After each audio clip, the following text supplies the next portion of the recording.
নির্বাচন কমিশনের সংস্কারের পর নির্বাচন হবে। নির্বাচন কমিশনের কি সংস্কার আসলে চাওয়া হচ্ছে, আমি যেটা বুঝি সেটা হচ্ছে যে নির্বাচন কমিশন এখন যেভাবে নিয়োজিত হয়েছে বা নিয়োগকৃত হয়েছেন তারা সেই নিয়োগ পদ্ধতিটা বদলানোর চেষ্টা করা হচ্ছে, কিন্তু নির্বাচন কমিশনের আর কোন জায়গাতে সংস্কার করা হবে এইটা কি পরিষ্কার হয়েছে? আমি একটু আলাউদ্দিনের কাছে জানতে চাই। আলাউদ্দিন, আপনি বলতে চাইলে এইটা বাদে কি আর কোন সংস্কারের জায়গা বিশেষ কোন সংস্কারের পর আপনারা নির্বাচন চাচ্ছেন ইলেকশন কমিশনের? একটা বিষয়, যেমন এখন সার্চ কমিটি করে খোঁজা হয় যে নির্বাচন কমিশনার এবং কারা এখানে যাবেন। আরেকটা হচ্ছে যে সেই সার্চ কমিটির যে নাম আসে সেই নাম থেকে সরকার তাদেরকে প্রথমে নিয়োগ দিয়ে দেন, দিয়ে দিলে তারা কিন্তু সাংবিধানিক বডি হয়ে যায়, এরপর আর সরকার তাদেরকে বরখাস্ত করতে পারেন না।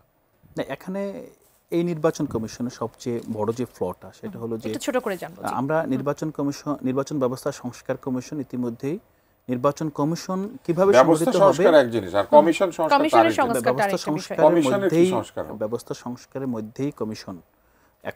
এখন যেই কমিশন আছে এটা 22 সালের যে আইনের মাধ্যমে, আপনারা 22 সালের আইনটি চাচ্ছেন না? না, শুধু 22 সালের আইনটি তো ইতিমধ্যেই আপনার এই কমিশনের মাধ্যমে এটা রহিত হয়ে যাচ্ছে। দ্বিতীয়ত হলো, যখন কমিশনটা গঠন করা হয়েছে তখন কিন্তু রাজনৈতিক দলগুলোর কাছে আপনার প্রস্তাব চাওয়া হয়েছিল।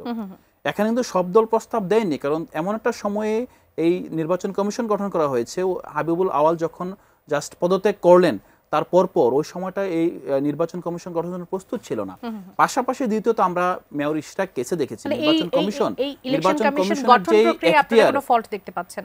ডেফিনেটলি এটা ফল্টি। যেমন যে এখতিয়ারের যে তার দেওয়া যে রাইট, সেই রাইট তো এক্সারসাইজ করতে পারে নাই, না করে সে সেটা আইন মন্ত্রণালয়ে পাঠিয়ে আমি ভাই একটা বিরতিতে আপনি একটু আসতে চাই। আমি শুধু একটা লাইন বলে দিই তারপরে বিরতিতে যান। নির্বাচন কমিশনের এখতিয়ার আছে, কমিশনাররা সেটা ব্যবহার করতে পারেন নাই, অথবা ব্যবহারের ক্ষেত্রে ত্রুটি করেছেন, অথবা ধরেন আপিল করা দরকার ছিল আপিল করেন নাই, এরকম যদি কোনো কিছু থাকে এইটা তো তাদের ত্রুটি, এটা কিন্তু কমিশনের নিয়োগ পদ্ধতির ত্রুটি না।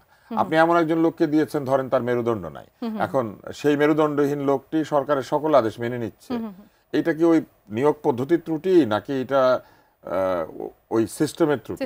না, কোনোটাই না। ওই লোকটা মেরুদণ্ড ব্যক্তি হিসেবে তিনি ওই জায়গায় আনফিট। এখন সেই আনফিট লোকটা কিভাবে যায়? সার্চ কমিটি করে সকল দলের কাছ থেকে নাম প্রস্তাব হয়ে যায়, সেখানে তো আসলে ফলটা আসলে তো তাহলে ওই মেরুদণ্ডহীন লোকটাকে কোনো না কোনো দল নাম দেয়, বুঝতে পেরেছেন? আমাদের আসলে কমিশনের আইন কানুন বদলানোর দরকার নাই, আমাদের ভালো লোককে ওখানে পাঠাতে হবে। সেইটা কি আপনি আইন করে নিশ্চিত করতে পারবেন? সেটা আইন করে নিশ্চিত করা সম্ভব না।